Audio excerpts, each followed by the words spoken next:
spent a good part of my childhood building forts out of old bits of timber, but I'd never had access to this amount of wood. With a concrete floor and a firm foundation, we were ready to build, but not before taking off our shoes and let the neighbourhood kids feel the new concrete underfoot. As I started to cut into the first lengths of timber, I was taken back to my time as a furniture maker. Being on a production line for some might seem like a mindless, repetitive job, but I enjoyed those days. Working out how to increase work output and learning how to plan ahead and prioritise each process to ensure that nothing held up the production line or left a fellow worker with nothing to do. Cutting timber to length was one of the first steps, and I'd made a cutting list months ago during the summer when my body was too tired to do any more physical work. As I started laying out the timber framing on the 3-day-old concrete, I suddenly became aware that maybe I needed to wait a while before putting too much weight on the concrete. I had always thought that concrete was fairly robust, but I began to read up online. I read concrete should not be built on for at least a week. My patience was starting to wear down on me like the slowly cooling May into the inevitable rainy June.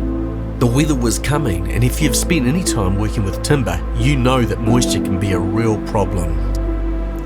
I decided to spread out the frames to ensure not too much weight was placed in one spot, while trying to make sure that when each frame was stood up, it was in the right place and not in the way of any other. Keeping weather protection handy in case of a downpour proved to be a necessary step in keeping our timber dry. Our second load of timber had arrived and the first few frames were ready to be stood up one by one. Sometimes only Murray and I were available, and other times everyone wanted to help. These were no ordinary frames though. In New Zealand and in many places around the world, framing tends to be 4x2. But with a 3-metre stud, the New Zealand Building Code requires 6x2, and that means a 50% increase in weight. With thicker walls comes better options for insulation, both thermally and acoustically. I hope to create a controlled recording space, and that means controlling what outside noise comes in and reducing what comes out. Thankfully, the internal walls were 4x2, which meant when nobody was available to help, I could still move them a little by myself. But I was suddenly aware of a deep sense of being alone. For a long time, New Zealanders have maintained a can-do culture where self-sufficiency is an extremely high value at the expense of establishing healthy interdependency on others in our community. The way I see it, if we depend on our own strength and ability to do things on our own, then there is a sure chance we will eventually let ourselves down. Trusting others is a huge part of growing up. For some of us, we have to establish a practice of trusting others, and even the smallest offer of help can mean so much to those willing to receive it. As each frame went up, the leftover floor space began to shrink. These are high walls, and to build them with space to move them required careful planning. Building a frame facing the wrong way could end up too challenging to move. At first, everything was just nailed together and sitting on the foundation without any of the 80-odd bolts and special fittings to hold the walls to the ground. Initially, there was a lot of flex and twist in the walls, and we had to add some supports from time to time to ensure we kept the building plumb. Each day, as more timber and fittings were added, the frames became extraordinarily rigid. I can do almost everything under an owner-builder exemption, except for plumbing and electrical. But there was also one aspect of building that had to be done for me, and that is the construction of the roof trusses.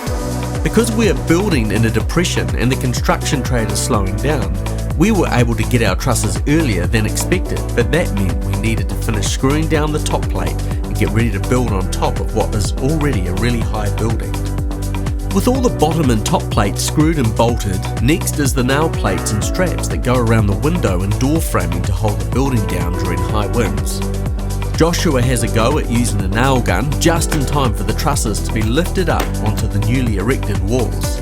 One by one, all 8 trusses are laid out in their right spot and 2 end trusses are fixed at either end.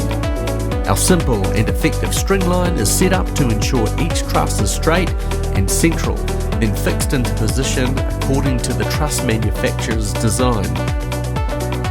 The middle section of our home studio has a raked ceiling with 2 exposed beams over 4.2 metres overhead. But before we can add any more purlins to fix our roofing into, we need to lift and fit these huge beams.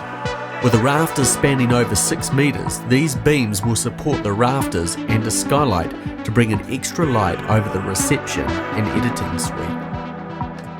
With a few more anchor bolts to be fitted, the careful task of measuring and cutting all the rafters can take place, including each of the bird mouth cutouts, to ensure each rafter sits comfortably and in line with all the others.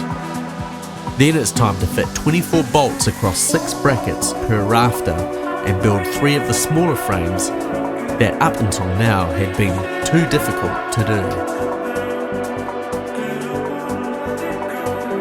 Digging the post hole by the front door proved a long task while dodging heavy rain. A small cover kept the hole from filling with rain, and I mixed the concrete with a little less water and a little more rain.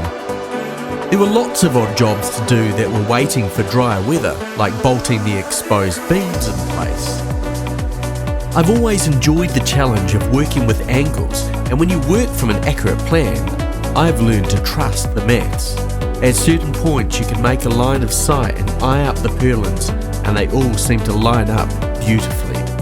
If you are confident in your measurements, you are confident that every cut will just fit perfectly. And when you are fitting roof framing, everything needs to be perfectly in line. And many of the cuts I made were extremely satisfying to see fit in place. We all love the sun, and the rain can get us down. For us, we are taking a risk of building something ourselves. We don't know all the challenges that lie ahead, but we do know that he who risks nothing gains nothing. Rain falls on everyone, whether it is washing day or the only day when painting can be done. I am learning to respond to the damp days with respect now. Even our earliest ancestors were finding shelter and protection from the elements. As we say our final goodbye to the rain, Joshua and I check the plans one last time. The inspector gives us consent, and what's next is the very barrier required to weatherproof our studio.